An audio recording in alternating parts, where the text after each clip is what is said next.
Huwag kang mag-expect na maging successful ka nang walang paghihirap. Remember this, true success comes from endurance and perseverance. Kung madali lang maging successful sa buhay, edi sana'y successful na tayong lahat, di ba?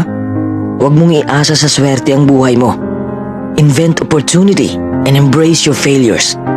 Maraming taong hihila sa'yo pababa, pero huwag kang magpapahila sa kanila.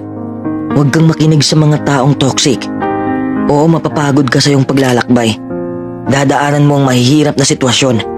Darating ka sa punto na mawawalan ka na ng ganang gawin ang passion mo at mabibigo ka. Ang punto ko lang, the next time you fail at something, congratulate yourself. It is an achievement. You're one step closer to actual success.